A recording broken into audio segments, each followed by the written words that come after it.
Good afternoon. Please give Ajit a big round of applause. He's come all the way from Gurgaon. It takes 1 hour, 15 minutes. So that's 2.5 hour investment. And we were trying to do it in a Gurgaon hotel. But I think we couldn't get one. And then that's why we were checking with you. Is Lalit okay? Is Lalit okay? So first of all, it's my honor and privilege to do this conversation with Ajit. I happened to meet him when he was at, but didn't interact much with him. When he was at Hotstar. And in the last 2.5 years. 4 years now. No, 4 years feels like 2.5. Yeah. Ajit will pretend like the pandemic didn't happen. Yes. So Ajit has built the Meta business to another level in India. Of course, also during pandemic, Meta launched a short form video product, which was launched in India, but then so to say exported to other, or India was the first country where it was launched and then it was kind of scaled up. So clearly, Ajit in the last 4 years has made sure Meta's reach and revenues in various formats grow. I'll come to that. Ajit was also the jury chair, though he was there only for 2 hours, but the final list was done in consultation with him and every other jury member. So he understands a bit about almost every aspect that has been discussed in the morning. But I'll stick to, this is the founders forum, so to say, next gen, young founders. So let me start by asking Ajit, what has changed in the last 27 months that the founders should take notice of? What are you seeing? Yeah, and great to be here. Thank you for having me, Annurag. I think if you look at the last couple of years, and I imagine when you say 24 months from the beginning of the pandemic to where we are, I would call out three things. One, the at least for those founders operating in the technology field, but even for those who are building non-tech businesses or where tech is not at the core at the moment, I think it'll have an impact for those companies and founders and executives as well, is the scale of the India internet. I think with more than 800 million people online, we have reached a stage where it's very hard not to think through the impact of a very large portion of the country being online on your business. And this is something that I keep saying that so much of the changes happened in a very short period of time, and especially over the last 3 years or so, that I think companies haven't really caught up with the idea of exploiting or leveraging the opportunity of such a large number of people being online. A lot of business models are still being built for the top 50 or top 100 million people in the country. And the reality is that how you think about building products or thinking through ideas or innovating for 800 million people looks quite different than when you're solving for just the 50 and the 100. I think that's quite consequential, and I'm not sure we have scratched the surface of the opportunity that comes when you solve for all of India, not just a part of India. I think, Anurag, the second big one is the dramatic shift in behavior from offline to online that has impacted every sector. I think in many ways, we were all forced to live a more digital way of living in the last 24 months because there were constraints across the world, including in India, on physical mobility. So people did spend more time on platforms. They tried out services on digital that they hadn't tried before. And again, imagine the scale of this happening for all of India, right? It's not just the people in this room. And I think we have come out of the pandemic with many of that shift to online being fairly entrenched. I think that's a big important thing to think about, that there has been a fundamental shift in behavior and that impacts everything in terms of how you're thinking about your ideas and ventures for the next 5 and 10 and 15 years. And the last one, Anurag, is I think the really exciting rise of the entrepreneurial class in India. I think we have seen that for a while now, but I do think the last 3 years really accelerated the emergence of startups in all kinds of industries, spurring innovation across all kinds of models. And I know there's a number that we all kind of point to, the 107 unicorns that have been formed in India. In just the recent past. Of course, it's a big thing that these are companies that are valued $1 billion, and it happens very quickly. But I think what it points to is the idea of the emergence of a confident breed of entrepreneurial class who are willing to take big bets, who are willing to walk out of a college or a graduate degree and move straight into starting their own ventures. The appetite for risk. And I think that's going to be good for India for a very long period of time. And of course, it's been aided by the massive flow in capital, both domestic and foreign. So I think those are the three that I would point to, Anurag, as all very positive, all fairly fundamental changes, and all I think will influence how the economy looks for a while. Ajit, thank you for that insight, for reiterating and kind of putting in perspective how the world and how India has changed and where we are headed and why we have new founders who are betting big on digital in a way that we never imagined. And one of the big change, Ajit, is that you've seen that a lot of Indian startups that focus on the Indian market are no longer just focused on the Indian market. They're, so to say, serving the world. They're thinking on a global scale. They're thinking of multiple countries. They're not just thinking of India. Now, let me come. During your leadership at Meta in India, you also did a JV with Jio and Reliance, and to be able to leverage WhatsApp to another level, if I may put it like that. Tell us, where is that headed, and maybe some of the people in this audience, the founders, may benefit from that offering. Yeah, I think I definitely will talk about it, but I think I did want to build on the point that you were making about the acceleration of ambition, I think. And one of the things that I started noticing, especially even in newer ventures, was the old model was that you will try and grow the product in a local geography before you would think of taking it national or global. One of the things that we've been seeing in the last couple of years is companies being ambitious about serving the world and looking at the opportunity at a national level and global level from a very early stage. And I think that's a shift, and I think it's a positive shift. And I think it's important to kind of point out that it's now also become easier with the presence of global platforms like us, but others too. If you have a product that is compelling, if you have an idea that is compelling, I think it's become a lot less easy to crack a New York or a Munich or a Sao Paulo as much as it is to crack a Nagpur or a Lucknow. And I think entrepreneurs are figuring out the power of that, right? That you're not constrained by geography. You can ride many of the pathways that have already been created by global platforms to see if there's a fit for the product that you have built with consumers around the world. Of course,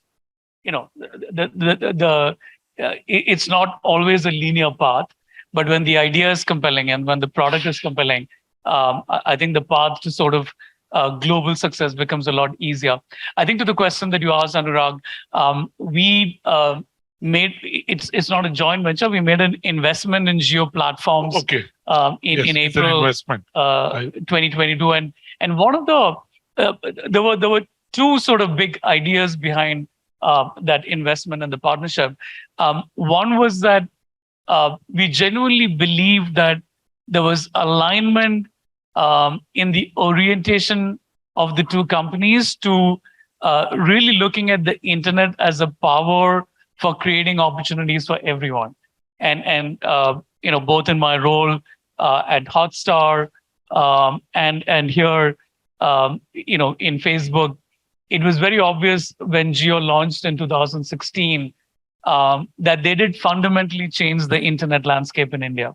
I think there was such disruptive innovation about the idea of building affordable access to high quality mobile broadband.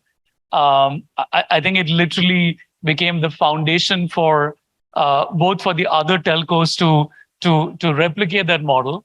And then a lot of what has been built on the internet in the last 6 years fundamentally originated from the idea of a business model that bet on mass scale, right? I think Jio took that risk, invested in the infra, but were able to build a sustainable model to get high quality 4G to all of India.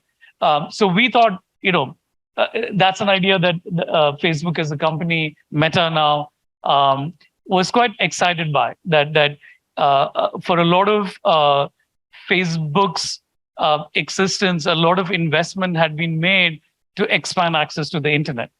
Coming from the core belief that when people have access to the internet, good things happen, including in terms of the rise of entrepreneurs and new ventures and innovative models. I think the second bet that we made was that we had an opportunity as two companies that were both entrepreneurial, willing to make big bets. We had the opportunity to partner to build products that were good for India at scale. And one of the products that we have been working on for the last 2 years that we rolled out a couple of weeks ago was the ability to order from Jio's retail network, essential grocery items, right? Whether it's your daily vegetables or fruit or staples from inside WhatsApp. And you can see the power of the idea, right? Most people in India, a lot of their lives are spent on WhatsApp, right? It's usually the first thing that you check when you wake up in the morning. It invariably is the last thing you check before you fall asleep. So we thought, there was an opportunity to leverage an app that was deeply immersed in the fabric of Indians' lives every day and connect the dots with not just making it easier for consumers. I think convenience was a position that when you're using that app, it becomes easy to order because you're familiar with the app. You're familiar with the idea of using a messaging thread. But the big idea that we are working towards is the idea of bringing the 60 million small businesses in India online. I think if you look at a lot of the exciting stuff that's happened in commerce over the last few years, and with a lot of innovation, not everyone has benefited, including the small business, including the small trader. And we thought this was an opportunity to activate all of those small businesses whose livelihoods have depended on the local kirana store, the local retail, the deep trusted relationships that they've had with customers that they know, that they intimately know. How do we make sure that they benefit from the digitization that's been unleashed in the country? And we think there's a big idea here. By connecting WhatsApp to the kirana stores using Jio's retail network, you're bring the power of all of the people who are online and bringing demand to the kirana store. So it's good for consumers because it's an entirely new way of commerce in a format that's very familiar to them.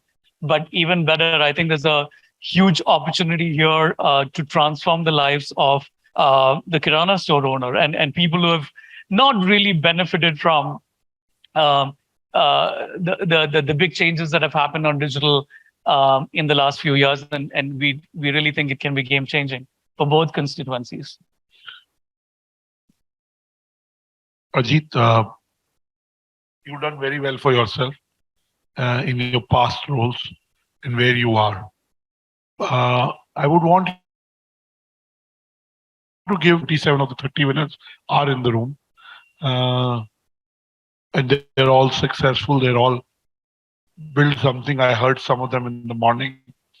Very wise with their age. We must check their age certificates, Chetan.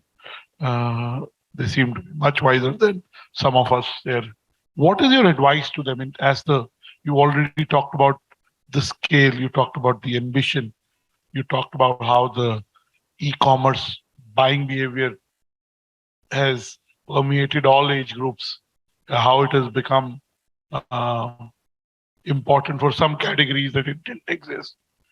But what's your advice in terms of entrepreneurship, especially funding, valuations, chasing a unicorn status? Some of the startups I met in the morning are bootstrapped and they are profitable. But sometimes I think some of them may feel left out because they're not in the headlines. One of the founders, she said, when I talk to media companies, they're more interested in talking to startups that have raised money rather than talking to startups that are profitable and are growing. So, what is your advice to them? Yeah, and congratulations to all of you. I think I definitely had the opportunity to review a lot of the fabulous work that each one of you has done. It was super impressive. I know I met some of you on Zoom, but congratulations again. I'm not sure. I try and stay away from giving advice. I'm not sure I've cracked in enough for me to kind of give gyan. But I would say I think to a couple of things that you raised. One on whether the media is interested in you. I know I'm sitting next to a media baron. I say the same exactly. Yeah. Do your job, we'll find you. Build your companies. I do think, and I know it can be tough. I know it's very tempting when there's so much media attention on startups. I'm sure your mother will love you more if you're on the front pages of the Economic Times. And of course, it's important, and there'll be a moment when that happens. But I do think it's such a fabulous time and place to be at the moment in India. And for all the reasons I mentioned, we're in the middle of a massive economic and social transformation that is driven by technology. We have seen big change. We have seen the rise of really ambition and entrepreneurship. And all of it means that there's a big opportunity for you. And I would put all of the energy in terms of really thinking through what is the impact that you can have through your work, through your product, through the innovation that you are aiming to go for. I would be, singularly focused on what is the impact that you can create, and everything else will follow. I think the adulation, the recognition, the valuation, all of that will follow if you stay true to what are you really in this for, and can you make sure that you really focus all of your energy on creating impact around the idea that you have. Thank you. My last question. We have 8 minutes today. We broadly kept to the time. In the morning we were a little late, but we're back on time, so we'll like to stay on time. My last question before I bring in some audience questions. Facebook changed its name a couple of years back from Facebook to Meta. Last year. Okay. It all feels like it's been a long time. Yeah. Yeah. Meta. Tell us, what's your view of the metaverse? Yeah. What's your view of the meta world? And what does it augur for India? And what does it augur for businesses and brands that are represented in this room? I think it's a great question, Annurag. And I think for those of you not familiar, Meta is now the name of the company, that includes Facebook and Instagram and WhatsApp. And there were many reasons why we changed the name. Of course, there was a lot of confusion for people between Facebook, the app, and Facebook, the company, and become more than just Facebook, the app. But the real reason was that we are making a big bet through investments in fundamental research, through work that I think is really innovation at the frontiers. We are trying to help create the next version of the internet. If you look at the last 15 years or so, it's been characterized by the mobile internet. Our bet is that the next version of the internet will be one that is immersive. And I think the most simplistic way to explain it is, if today's internet is something that you stare at or you look at, the next version of the internet will be something where you're in it. So this idea of an immersive embodied form of the internet is what we're calling, or our version of the metaverse. But what is needed to make that happen is we need to help the transition from 2D to 3D, right? You can be in an immersive embodied space if you can create this idea of a three-dimensional space, which does require us to do a lot of work around building headsets, a lot of fundamental research around software. And the idea is that as a company, that we will build the foundational blocks for hardware and software that will allow other companies, many of you sitting in this room, creators and entrepreneurs and builders, to use those platforms to build your versions of worlds that will all be interconnected to form the metaverse. I know it sounds exciting but complex, but just to give you a very straightforward idea of something that has already come alive, every week I have a Quest 2, which is one of our headset devices. I wear the Quest 2, and every Monday evening, I connect with my global team through something called the Horizon Workrooms, which is essentially a shared virtual space. Think about a 3D version of Zoom, where all of us log into this space that looks like we are in this physical space. And of course, you can render that space. It can be a beach on the coastlines of Greece. It can be London. It can be the Lalit Hotel in Delhi. And we are all speaking to each other, looking at our avatars. And the technology has evolved so much that you can now, your hand gestures get replicated in your 3D avatar without any delay, quite authentically. There's a sense of spatial sound. So sound comes from where people are sitting in the room. And it just gives you an inkling of where this is all headed, right? And what I'm explaining is what is happening today. And what we have done is set an ambition for what this could look like over the next 10 years. Now, I think to Anurag's question, what does that mean for people here? I think it means two things, Anurag. One, of course, is over the next 10 years, it will probably have a profound impact on how people communicate with each other, how commerce is conducted, how discovery happens. And at least our bet is that it'll be as profound a change on the world as the internet was, or as the last version of the internet was.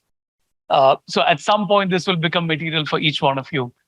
But here and now, you're also starting to see the emergence of a few trends that we believe will define the metaverse as well.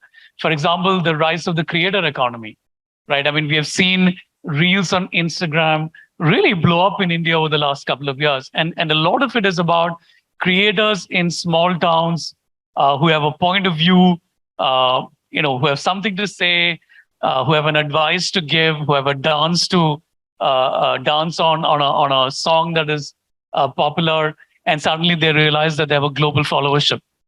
And we have seen that over the last couple of years. People who really are not celebrities, who are unknown, who today have 20, 30 million global followers. And you can see where this is headed, where many of them will, of course, help support brands, but many of them will use that followership to create entirely new product and service categories. So there is a big technology shift that we are betting on, but there is also the assumption that a lot of what we are seeing today in terms of the emergence of the creator class being able to build global followership, that it will impact commerce in a fundamental way. Starting with the 2D surfaces of Facebook and Instagram and WhatsApp, but that you can see how that rise of the creator economy, you can in many ways draw a line between what we are seeing happen today to what the full rendition of that in a more immersive world looks like.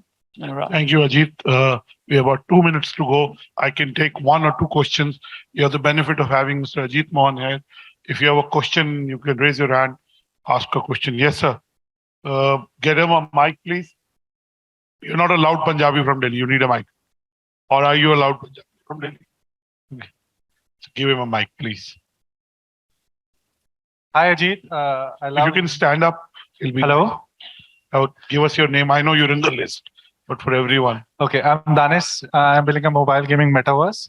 So I just wanted to understand what criterias are Meta or other companies going to put in to define whether a company is a Meta company or whether a metaverse company or it's just a VR company. And is there going to be an NFT or a blockchain system around Meta where in the Meta world, in your Facebook Meta world, where our companies will also be incorporated gaming and other SaaS companies? Thank you. I think it's such a great question, and maybe to clarify 2 or 3 things, right? We don't see ourselves as creating the metaverse. I think we see it as a world that will be created by others, other builders, other companies. There is not going to be the metaverse, right? Our role is to be an enabling platform. I mean, we are investing in trying to generate technologies that are quite difficult to produce, and it involves a lot of really difficult things to crack. But we believe that if we can crack those, both the hardware and software foundational blocks, it'll be used by others to create different worlds that will become part of the metaverse, right? It's not this single monolithic the metaverse that's controlled by us. Second, one of the bets that we are making, and I think it's a great question that you asked, is we want this to be interoperable. I think when we look back on the mobile internet, it's clear that in many ways we have created some walled gardens, right? And our core principle is that we don't want that to be replicated here. We don't want an Apple metaverse or a Google metaverse or a Meta metaverse. We want there to be all these worlds that can, where people can seamlessly move across these worlds. Just to give a very crude example, today when you buy a black shirt in Bangalore, the shirt still is on you when you land in Delhi. I think we want that to be the case in the metaverse as well, right? If you buy a virtual shirt in a 3D space, it shouldn't be that shirt disappears when you move into another space. I think it's powerful when people know that your experience and ownership can be seamless. So that's the second idea. I think the third idea is that it's not for any company, neither for Meta or anyone else, to give labels and decide who's a metaverse company and who's not. I don't think there's a lot of value in spending a lot of energy around semantics, right? I think this is going to be about who has great ideas that are embraced by hundreds of millions of people. And I think that will still be what the game is. Can you innovate and can you build products and services that are loved by people around the world? Thank you so much. We'll take the last question from the youngest gentleman. Thank you for allowing me to ask a question. The question relates What's your name, sir? I'm Dr. Rajiv Jain. The question relates to the basic fundamental creation that you're mentioning. Ideas are generated from minds, and mind cannot be separated from brain. Now, when we talk of Meta and Avatar, I don't have a mind, I don't have a brain, but I'm great, wonderful. And Meta and Metaverse, when we talk of, has there been thought of addressing the needs of children with autism spectrum disorder?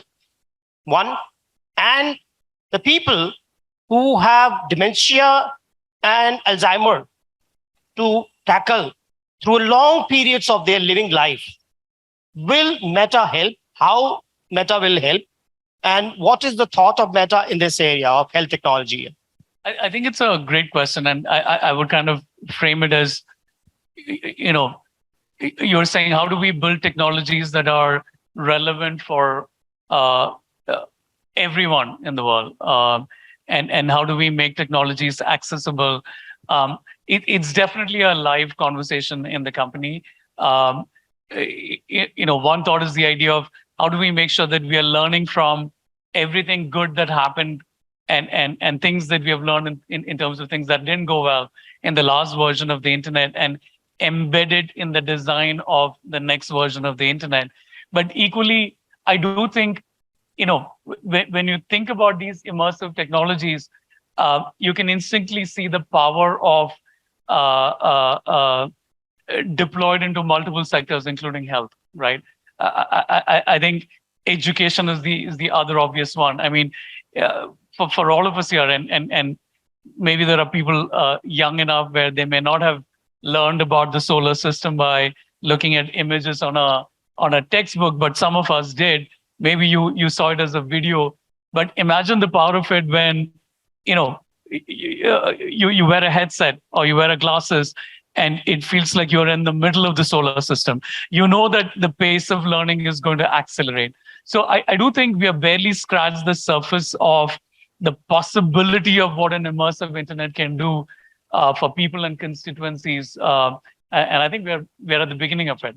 But I think you are highlighting important issues about equity and access we're trying to think through as well. Thank you so much. We would like to keep to time and start with the awards. So please give Mr. Ajit Mohan a big round of applause. Thank you so much for that applause. Thank you, Ajit, for making time and making those comments. We wish you luck and we look forward to more conversations. Thank you.